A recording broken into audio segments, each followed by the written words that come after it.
minha galerinha do 7º ano, tudo bem com vocês? Aqui professor Vitor, bem-vindos ao primeiro encontro de Geografia.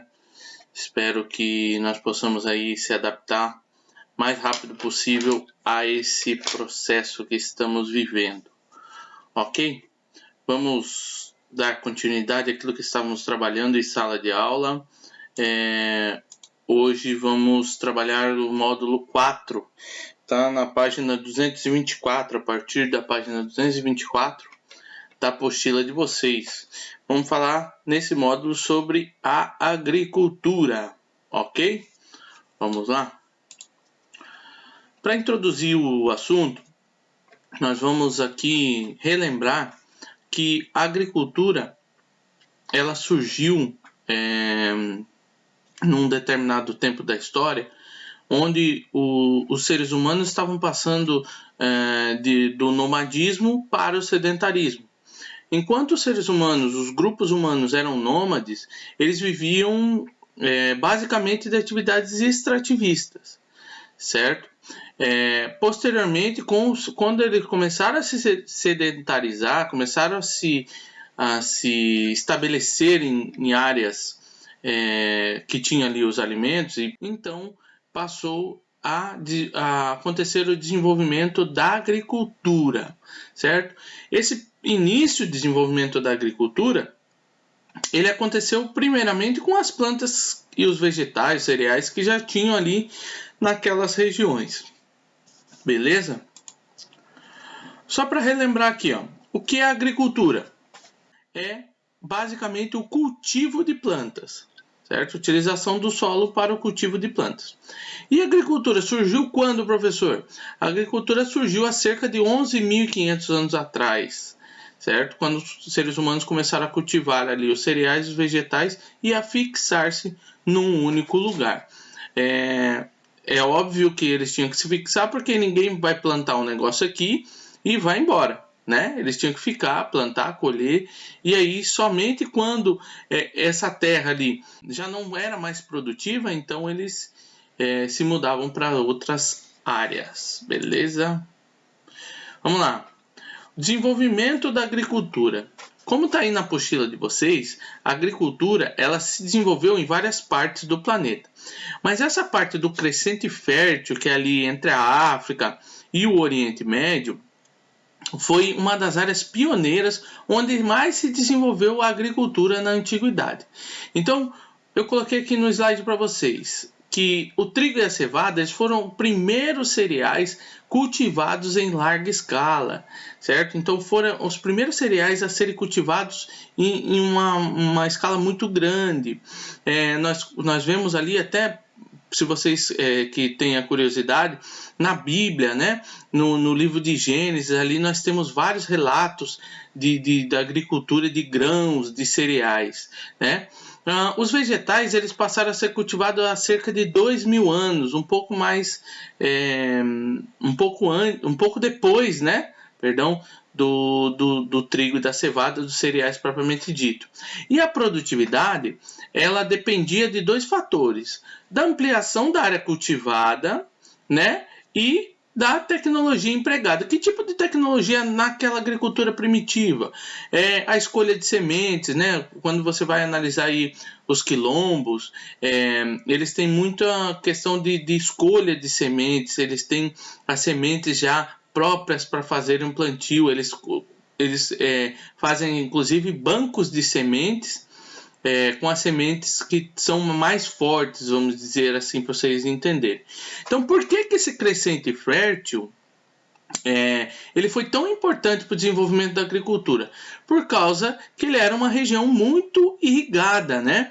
Então nós temos aqui, nessa região, nós temos o rio Tigre, o rio Eufrates, o rio Jordão e nós temos também o rio Nilo, certo? Então essa região era uma região que tinha uma disponibilidade de água muito grande e com isso fez com que pudessem ali desenvolver a agricultura de maneira satisfatória. A base da alimentação humana. Embora existam mais de 200 mil espécies de vegetais, apenas 500 espécies são cultivadas regularmente hoje. Só que um dado surpreendente é que apenas 10 vegetais são responsáveis por 65% da alimentação humana.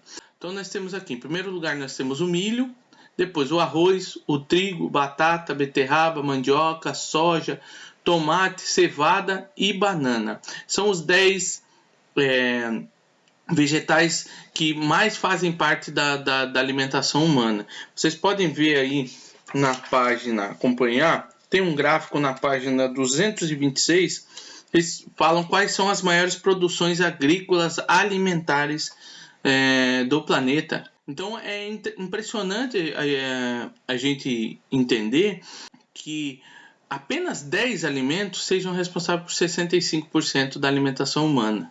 Agora, nós vamos falar um pouquinho sobre a migração das plantas. O que acontece?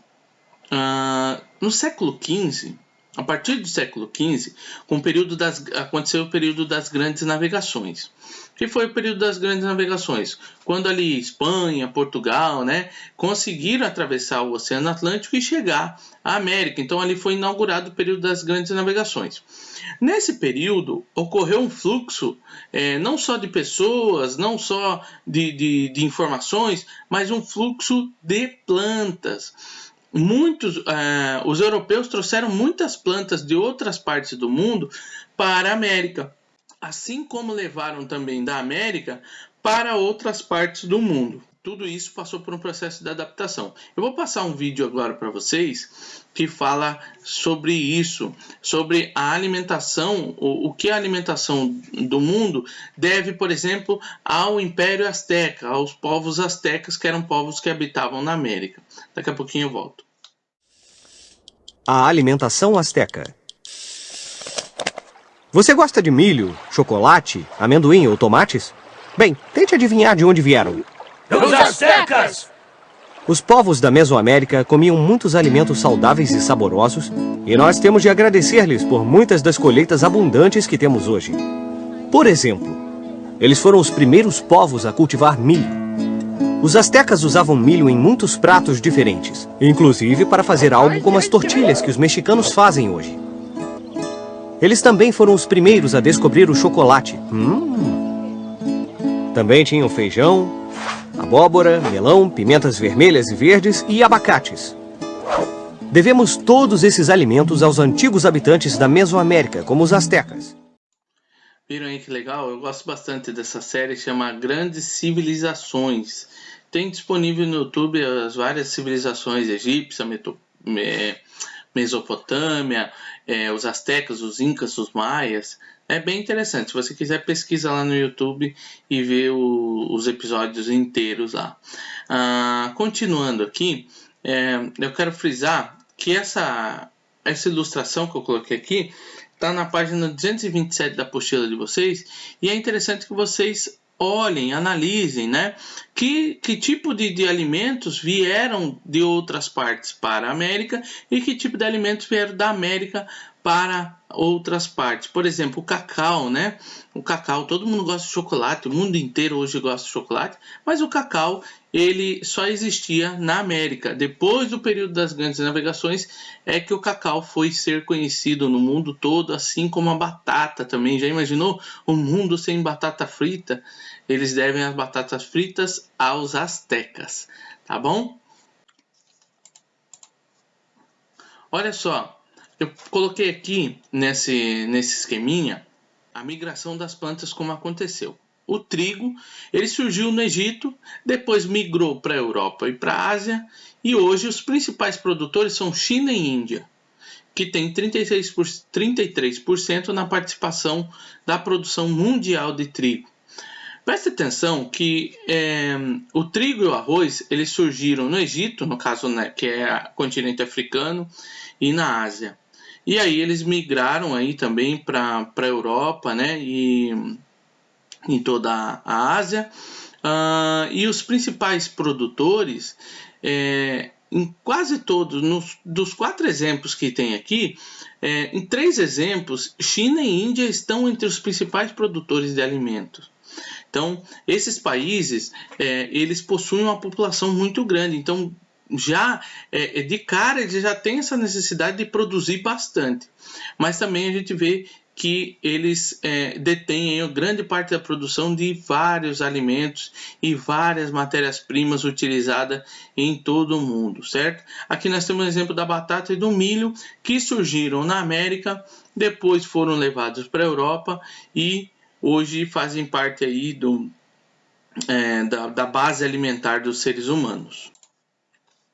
Dando continuidade na nossa aula, eu quero falar um pouquinho sobre a Revolução Verde. O que é a Revolução Verde, professor? Será que é a Revolução do Hulk? Será que é a Revolução do Lanterna Verde? Não. A Revolução Verde foi o nome dado à invenção e à disseminação de novas sementes, principalmente sementes modificadas geneticamente, as conhecidas OGMs, tá? Organismos geneticamente modificados, ou transgênicos, né? Organismos que receberam, sementes que receberam parte dos genes de outras sementes para se adaptar a um determinado lugar. E o criador, o pai da Revolução Verde, foi esse carinha aqui, ó. Esse cara aqui, um agrônomo estadunidense, né, americano, chamado Norman Borlaug. Né? Ele nasceu em 1914 e faleceu em 2009. Esse trabalho dele de pesquisa com as sementes geneticamente modificadas rendeu a ele um Nobel de 1970. Ele ganhou o Nobel da Paz em 1970. Por quê? Porque ele começou a desenvolver esse trabalho no México. E quando ele conseguiu alterar geneticamente as sementes do trigo, o México se tornou um exportador de trigo. E vocês prestem atenção que o trigo ele se desenvolve em regiões de clima ameno e o México está bem ali na região tropical. Então o trigo não se desenvolvia lá. Mas com a mudança, com a alteração genética que Norman Borlaug fez nessas sementes, o que acabou acontecendo? O México conseguiu se transformar num exportador de trigo. A intenção de Norman Borlaug era desenvolver essas sementes para então colocar essas sementes em lugares que não eram muito produtivos e fazer com que o problema da fome fosse sanado. A gente vai ver isso um pouquinho mais para frente. Mas o que eu quero salientar é que depois do México, o que aconteceu? O Paquistão e a Índia também levaram esse método para lá e conseguiram resultados muito semelhantes com aquilo que tinha sido conseguido no México. Pelo fato do financiamento dessas pesquisas serem feitas por empresas americanas, muitas pessoas começaram a questionar se os Estados Unidos não estavam querendo, então, dominar, controlar o mercado mundial de alimentos. Então, pessoal, apesar de toda a boa vontade do agrônomo estadunidense Norman Borlaug, esse nome trava a minha língua, com a Revolução Verde, a Revolução Verde trouxe algumas consequências não muito bacanas, né? Por quê? Com a Revolução Verde e essas sementes geneticamente modificadas, o plantio, ou seja, a agricultura, ela passou a necessitar de muito mais investimento em maquinário, investimento em fungicidas, em pesticidas, e uma série de coisas que o agricultor comum, o agricultor artesanal, vamos dizer assim, ele não estava acostumado a ter esse tipo de gasto. E ele não tinha condições de bancar. Aqui do lado no slide tem uma chargezinha, ela está na apostila do 9º ano de Geografia e eu achei interessante trazer para vocês. Então o que mostra essa charge? O agricultor está lá regando, né, com o seu regadorzinho e está produzindo quase nada. De repente chega alguém da agroindústria, das grandes empresas e fala: eu tenho uma coisa boa para você, assina o contrato aqui. De repente vem outros caras e começa a oferecer trator, empréstimo, sementes modificadas e caminhões e assim por diante. No final das contas, o agricultor ele passa a valer nada, né? Essa é uma crítica social à Revolução Verde. O que aconteceu? Com esse endividamento dos agricultores, eles tiveram que vender suas terras. E aí essas terras ficaram concentradas na mão das grandes indústrias, das grandes potências do agronegócio. Isso fez com que esses trabalhadores perdessem a sua fonte de renda, fosse para a cidade e muitos deles tivessem um grande declínio social nas suas vidas.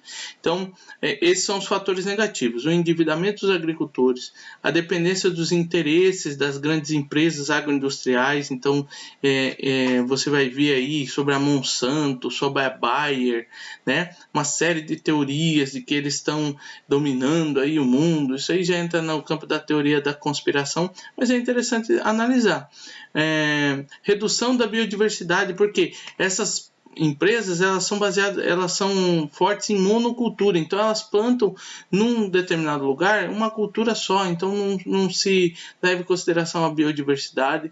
Também uma degradação do solo e poluição hídrica muito grande, porque é necessário muito mais água para plantar dessa maneira. Então, infelizmente, a Revolução Verde trouxe grandes problemas ambientais e sociais para o mundo. Pessoal, aqui estão as tarefas complementares que vocês devem fazer ao longo dessa semana até o nosso próximo encontro, certo? As atividades 1, 2 e 3 da página 226, 230 e 232. Em casa 1, 2 e 3 da página 234 e os testes de 1 a 4 da página 233. Sempre lembrando que nós, professores, eu, professor Vitor, estarei à disposição de vocês no plural e no ClassApp, certo? Qualquer dúvida, qualquer dificuldade, na próxima semana nós estaremos fazendo um vídeo com a correção dessas atividades, beleza? Próximo encontro, se assim Deus permitir, estaremos entrando no módulo 5, falando sobre a economia rural, a agropecuária brasileira. Beleza, pessoal? Que Deus abençoe vocês, que vocês tenham uma boa semana. Qualquer necessidade, estou à disposição. Um grande abraço, saudades de vocês. Fui!